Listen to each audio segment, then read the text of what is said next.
Hello friends, the tomato growing season in Mumbai is just 2 months away, and I thought this would be a good time to share my tomato growing journey of 2016 so that many of you who were awaiting this video can prepare and be all set to grow your own tomatoes.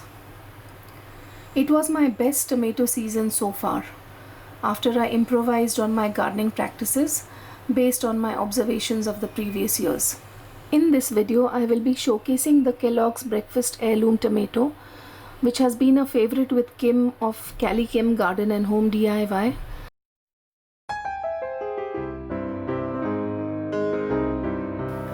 The best time to start tomato seeds in Mumbai is mid-August, just when the monsoons are about to end.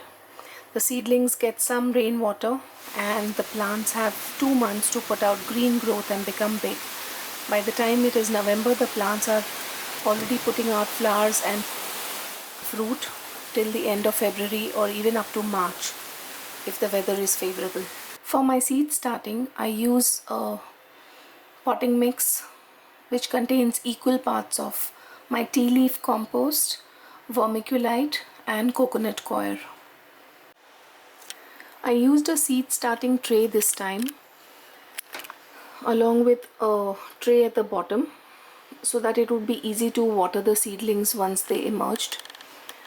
If you're not sure of your seed source or you're a beginner, sow at least 5 seeds per tomato variety to expect one healthy plant at the end. Now I filled up the seed starting tray with the potting mix and pressed it down so that there were no air pockets.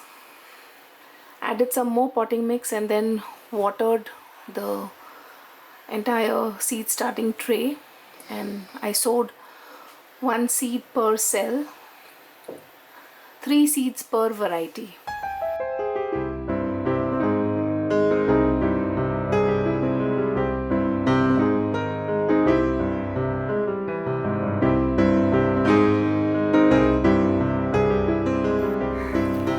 Tomato seeds do not need sunlight to germinate. The seedling tray can be kept in a shaded area till the seedlings emerge. I gently misted the potting mix with the spray bottle till the seedlings emerged, after which I only bottom watered in the tray beneath. Because we still had rains when I started my seeds, the seed starting tray was very convenient to put the tray wherever there was sun and then to remove all the seedlings at one go whenever there were rains. This is how the seedlings looked at 2 weeks, and they were getting around 2 hours of sun per day, and I did not fertilize them at all at this stage. Now for transplanting the seedlings into bigger cups, I had 3 choices. If I used the smallest one, the first one, the plant would fill up the entire cup right away, and I would not be able to add more potting mix to the cup as the plant grew. The next cup also looked almost similar, so I went for the biggest cup that I had. This would allow me to transplant and fill up just half the cup initially, even after burying the tomato stem. And later, as the plant grew, it would allow me to fill up more potting mix to bury the stem further, thereby avoiding the need for a second uppotting. Now this is a bottom tray that I had at home. It has a raised central part, so when I poured in water initially, it filled up the area around the raised portion. This meant that the plants placed on the raised portion would not be able to get water. So I needed to fill up the tray really well so that all the cups received adequate water. This is something that you may need to look out for if your bottom watering tray is like this, or else it's just better to use a tray that does not have this raised midsection. Now for next year, I'm going to be starting my seeds in these tall cups directly, just by putting this amount of soil and putting the seed in there, and then as the plant grows, I will just keep adding more soil to it. That will help it develop the root system and also give it the nutrition. Thereby I will avoid the uppotting process, and there will be just one final transplant into the big container. As you can see, the seedling tray holds a very small quantity of potting mix. So as soon as there were a pair of true leaves on the tomato seedlings, I was ready to transplant them into a bigger cup. I lifted the seedling gently out with the help of a metal scooper and then deposited it in the cavity that I created in the big cup, which was filled with approximately an inch or so of potting mix. And then I filled up some more potting mix once I had the seedling in place, and I gently pressed it down to remove any air pockets. Since I had just transplanted these delicate seedlings, I watered the plants gently from the top so that they have water available right away to avoid transplant shock. Bottom watering would take some time for the water to be absorbed by the soil. Delicate seedlings will not tolerate any waterlogging and die without ample drainage. So I make sure there are enough holes made by putting a hot fork into the base of the cups. So here are all the 6 varieties of tomatoes, 3 plants per type, all into their tall cups. And as the seedlings grew, I kept adding more potting mix, thereby burying the stem to promote more root formation. Seedlings were then given a drink of the seaweed liquid that I use. And as the seedlings started to get more sun of around 3 hours per day, they really started to take off and they started to look nice and healthy and green. And in around 3 to 4 more weeks, once they were tall enough to go into my grow bags to be buried deeper and still have some stem remaining on top, I was ready to transplant them into their final spots.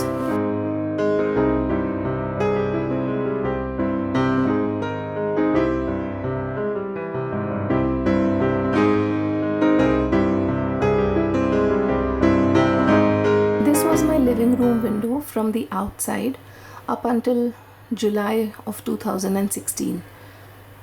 I had my tomato containers on the right side and the outdoor AC unit on the left. However, I knew that the sunniest spot in my entire garden was where the AC outdoor unit was placed.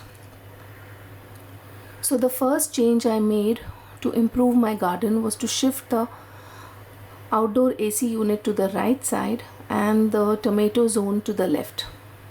The sun hits this corner of the living room window first by around 10:30 a.m., then hits the kitchen window, travels along the length of the living room window as the day progresses, and finally hits the monkey window, which is on the other side.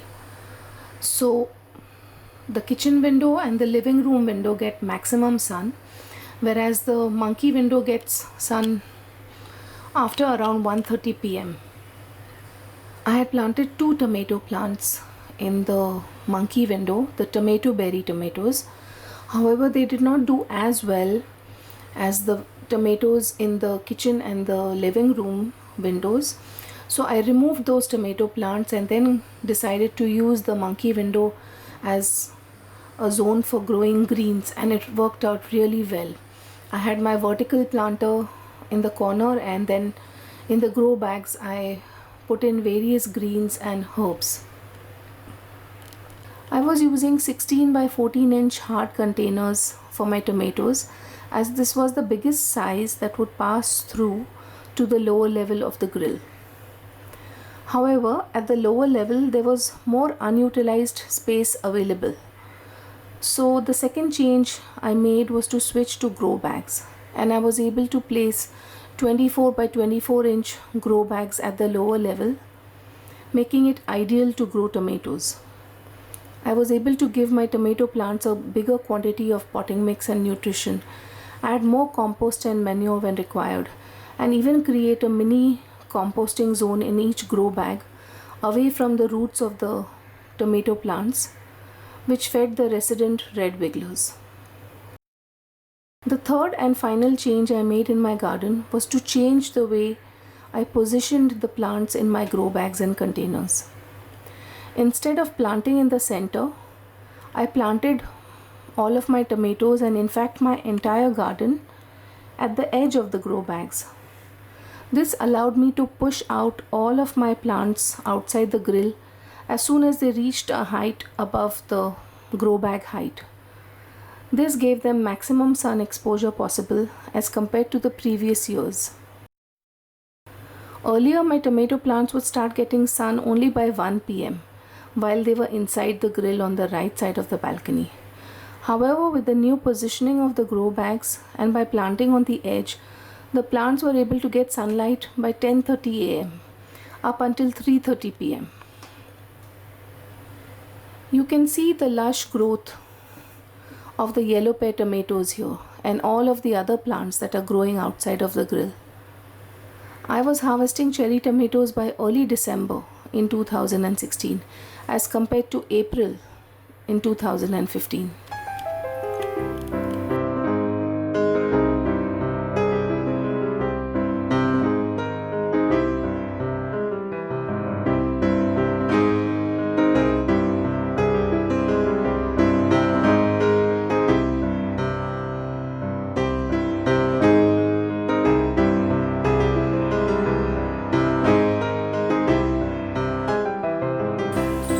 The openable flap of the grill was put up to get access to the lower section of the grill for my tomato planting.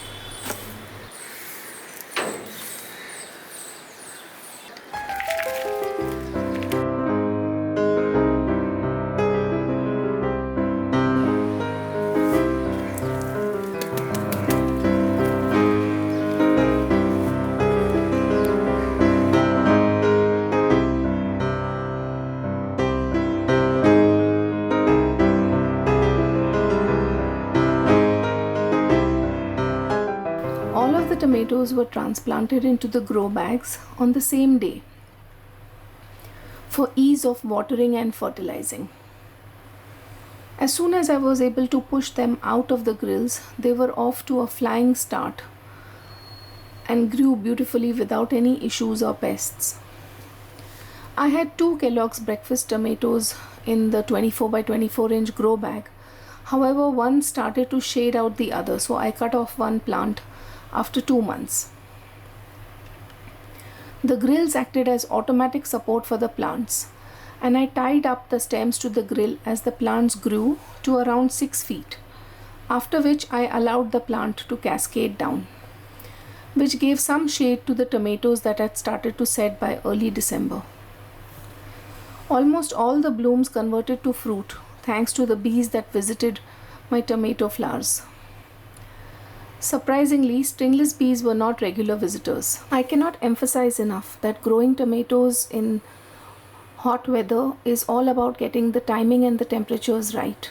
Although tomato is a summer crop and likes warm weather, our warm weather in Mumbai is too hot at around 35 Celsius, and hence the best time to grow tomatoes and to start most other seeds in Mumbai is in the cooler months of the year, when the temperature ranges between 20 and 32 Celsius, that is between August and February. Above this temperature, although the plants will survive, most blooms will fall off. Okay.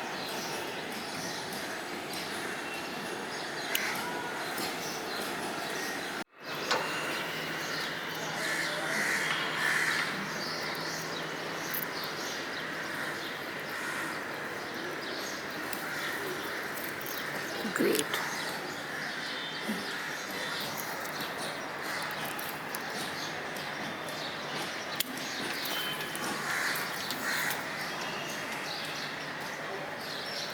Okay, now can you see the small one?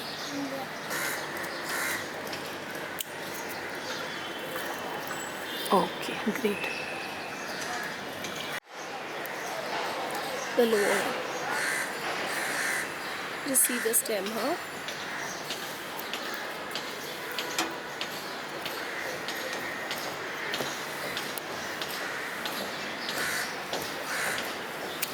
Yes.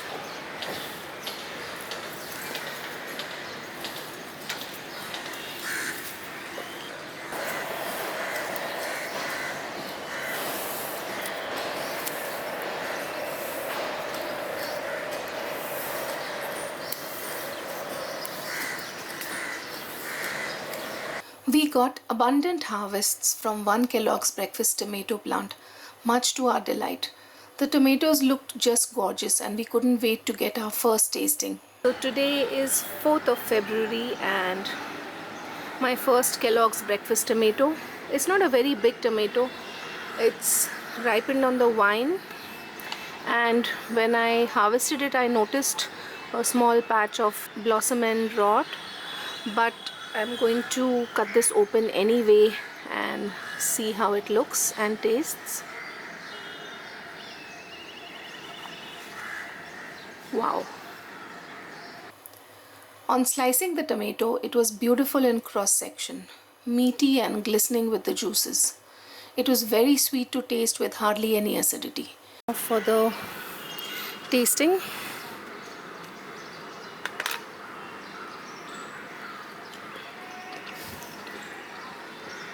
wow. I loved the taste of this tomato and it made for a perfect slicing tomato on sandwiches and just to eat as a salad as well. By mid-March of 2017, the temperatures in Mumbai were around 35 Celsius, which is around 100 or maybe a little more, and the plants were starting to look battered and there were no new flowers, and the tomatoes that were on the vine were not growing in size anymore. So I decided to pull out the vine and pick the tomatoes when they were green and leave them to ripen on the counter. And this was my final harvest, and you can see that just leaving them on the counter in a few days, I think in a matter of 10 days or so, they were all turning color very nicely. And this is something that you can do if you have the problem of birds and pigeons getting to your tomatoes before you can. Although ideal would be to ripen the tomatoes on the vine. And most important, after you are done with your tomato plant, is to pull out the roots and check that there are no root knot nematodes. And there's nothing here, so that's great. This is what root knot nematodes look like if you have the infection present in your soil, and this can be treated by either laying out your potting mix or soil in the sun for 3 to 4 weeks, and also additionally to sow mustard as a companion plant. Let the mustard go to flower, and this helps in getting rid of the root knot nematode infection.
Now this is what blossom end rot looks like on a tomato.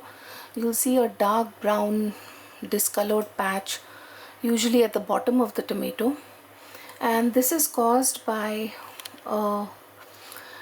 calcium deficiency. Now it could be an absolute calcium deficiency, which means that indeed there is a deficiency of calcium in the soil or the potting mix. It can also occur due to overwatering and the nutrients leaching out of the container, or it could be a relative deficiency, which means that the calcium is present in the soil or the potting mix, but the plant is unable to absorb it or utilize it for some reason, And the most common reason for that is underwatering. So first one needs to figure out. In my case, I knew that my potting mix was very rich. I was adding my fertilizers regularly as per the 10-20-30 method that I follow. Now I had noticed that some of the growing tips of my tomato plants were wilting in the afternoon sun, and that was my pointer that I was underwatering. I had to learn the watering needs in the 24 by 24 inch grow bags with 2 and 3 tomato plants, which was very different from watering in the 16-inch containers of the previous years. With the container, it was easy to figure out the amount of water, and then there was the safety of the holding tray underneath, which prevented water from dripping to the lower floors and also prevented loss of nutrition. With the grow bags, I needed to be very careful to avoid the dripping of water and prevent nutrient loss as well. Initially, I misjudged the watering and ended up watering the plants less than required. To give you an idea, the yellow pear grow bag needed 10 liters of water every 2 days when the plant was fruiting, as there were 3 plants in the grow bag. The other grow bags that had 2 plants needed 6 liters of water every 2 days.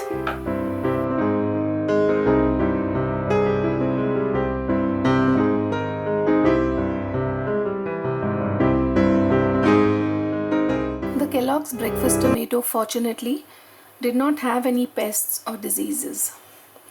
I had curly leaf virus attack my Aunt Ruby's German green tomato and the Veracco white tomato.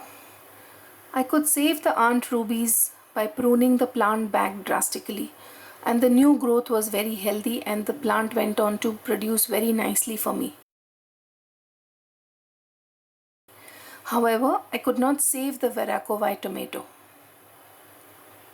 The yellow pear tomato got mealybug infestation at the end of the season, and for this I sprayed neem oil 5 ml diluted in 1 liter of water with a few drops of dishwasher soap. After which it was time to remove the plant anyways, as the season came to a close. So friends, you can see from my harvests that it is possible to grow both big and small sized tomatoes in just 3 to 5 hours sun in pots or grow bags. You can grow cherry tomatoes for early harvests and bigger tomatoes for later harvests. Hope I was able to inspire those of you who have a tiny space with limited sun. Give it a try and enjoy garden fresh tomatoes in your salads and sandwiches. Happy gardening!